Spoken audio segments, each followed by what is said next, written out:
Hello बच्चों, let's see this question. The question says how many structural isomer are possible for C5H8 having one triple. ठीक है, one triple bond. अब यहाँ पर main चीज क्या क्या पूछे यहाँ पर, एक तो स्ट्रक्चरल आइसोमर पूछा है. ठीक है, स्ट्रक्चरल आइसोमर यहाँ पर कितने. ठीक है, अब स्ट्रक्चरल आइसोमर कितने पॉसिबल है C5H8 के. स्ट्रक्चरल आइसोमर पूछे लेकिन उसके अंदर भी एक कंडीशन देती है कि उसके अंदर जो है एक ट्रिपल बॉन्ड जो है वो मस्ट है. ठीक है, एक ट्रिपल बॉन्ड जो है वो होना चाहिए. तो एक ट्रिपल बॉन्ड होना चाहिए. तो देखिए यहाँ पर अपन बात कर लेते हैं की कॉन्सेप्ट की. सबसे पहले की कॉन्सेप्ट की, तो यहाँ पर की कॉन्सेप्ट क्या है. की कॉन्सेप्ट जो है यहाँ पर है स्ट्रक्चरल आइसोमर. Structural isomer. ठीक है, स्ट्रक्चरल आइसोमर की बात करें तो स्ट्रक्चरल आइसोमर होता क्या है. स्ट्रक्चरल आइसोमर के अंदर जो होता है वो मॉलिक्यूलर फॉर्मूला तो क्या होता है, सेम होता है. ठीक है, मॉलिक्यूलर फॉर्मूला सेम होता है और उसके अंदर जो जो आइसोमर होते हैं उनके अंदर कनेक्टिविटी क्या होती है, वो डिफरेंट होती है. क्या होती है, कनेक्टिविटी डिफरेंट होती है. कनेक्टिविटी डिफरेंट होती है. ठीक है, मतलब मेन बात यह है कि उसके अंदर जो है स्ट्रक्चर के अंदर चेंज आ जाता है. ठीक है, स्ट्रक्चर के अंदर चेंज आ जाता है, वो क्या होता है, स्ट्रक्चरल आइसोमर. अब अपन जो है ये दो कंडीशन इसकी होती है. ठीक है, उसके बाद अगर अपन बात करें इसके अंदर अपन वन बाय वन अगर अपन बनाना चाहें, जैसे स्ट्रक्चरल आइसोमर, जैसे मॉलिक्यूलर फॉर्मूला, जैसे अपने पास कोई भी मॉलिक्यूलर फॉर्मूला गिवन हो, जैसे C5H8 अपने पास गिवन है, तो इसका मतलब जो दूसरा स्ट्रक्चर होगा, जो ट्रिपल बॉन्ड वाली जो कोई सी भी स्ट्रक्चर होगी, उसके अंदर मॉलिक्यूलर फॉर्मूला तो यहाँ पर क्या होना चाहिए, सेम ही होना चाहिए. ठीक है, तो मतलब जो जो दूसरी स्ट्रक्चर होगी उसका मॉलिक्यूलर फॉर्मूला तो क्या होगा, सेम होगा, C5H8 होगा. लेकिन उसके अंदर जो है कनेक्टिविटी क्या होगी, डिफरेंट होगी, मतलब उसकी स्ट्रक्चर जो है डिफरेंट होगी. अब जो वन बाई वन अपन जो है C5H8 के लिए अपन ट्रिपल बॉन्ड की, जिसके अंदर एक ट्रिपल बॉन्ड हो, वो स्ट्रक्चर बना लेते हैं. ठीक है, तो सबसे पहले अपन बात करते हैं. सबसे पहले जो 5 कार्बन है उसको अपन लिख लेते हैं. ये एक कार्बन. ठीक है, उसके बाद ये 2 कार्बन. ठीक है, उसके बाद ये 3 कार्बन. ठीक है, उसके बाद ये 4 कार्बन और उसके बाद जो है ये 5 कार्बन. 5 कार्बन अपने लिख लिए. सबसे पहला जो है उस अपने को क्या क्या कहा है कि एक जो है वो ट्रिपल बॉन्ड होना चाहिए. ट्रिपल बॉन्ड होना चाहिए, तो सबसे पहले के ऊपर क्या क्या लगा देंगे, ट्रिपल बॉन्ड अपन लगा देंगे. ये अपने ट्रिपल बॉन्ड लगा दिया.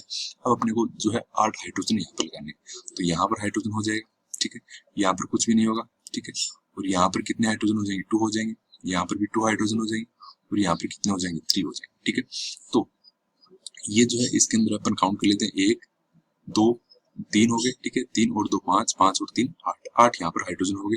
तो मतलब ये C5H8 जो है ये फॉर्मूला हो गया. ठीक है, एक स्ट्रक्चर तो ये हो जाएगी. ठीक है, उसके बाद कौन सी स्ट्रक्चर हो जाएगी, इस डबल बॉन्ड को अपन सेकंड नंबर पे के ऊपर शिफ्ट कर दें. सेकंड नंबर के ऊपर शिफ्ट कर दें तो यहाँ पर CH3.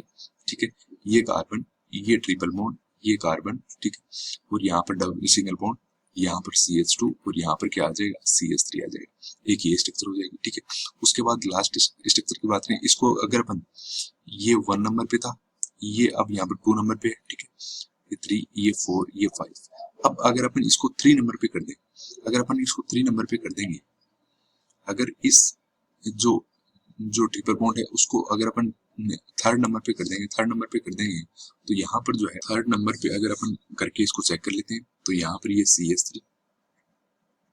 ठीक है, ये CH2. ठीक है, C5H8 था, बिल्कुल C5H8 था, तो यहाँ पर CH2. ठीक है, उसके बाद यहाँ पर क्या आ जाएगा, कार्बन आ जाएगा. ठीक है, उसके बाद यहाँ पर ट्रिपल बॉन्ड, उसके बाद सिंगल बॉन्ड और उसके बाद यहाँ पर क्या आ जाएगा, CH3 आ जाएगा. ये अपन ने 3 नंबर के ऊपर कर लिया, 1 2 3, 3 नंबर पे कर लिया, ये 4, ये 5. लेकिन ये जो है अपन ने गलती कर दी. गलती क्या कर दी, अगर अपन यहाँ से नंबरिंग करेंगे 1 2, तो ये 2 नंबर पे वापस से आ गया. 2 नंबर पे वापस से आ गया, तो इसका मतलब ये जो स्ट्रक्चर बनाई है अपने, क्या क्या क्या हो गई, रॉन्ग हो गई. रॉन्ग हो गई, तो इसका मतलब ये जो है थर्ड नंबर पे अपन इसको नहीं लगा सकते. स्ट्रक्चर और बनाना चाहें तो एक स्ट्रक्चर जो है और अपन कैसे बना सकते हैं. अगर मैं कहूँ इस कार्बन की चेन को जो है मैं छोटी कर दूं, कार्बन की चेन को छोटी कर दूं, तो यहाँ पर CH हो जाएगा. ठीक है, यहाँ पर 3 डबल बॉन्ड सबसे पहले जो है यहाँ पर ट्रिपल बॉन्ड आ जाएगा. ट्रिपल बॉन्ड होने के बाद यहाँ पर कार्बन. ठीक है, यहाँ पर कार्बन. ठीक है, यहाँ पर CH कर देंगे.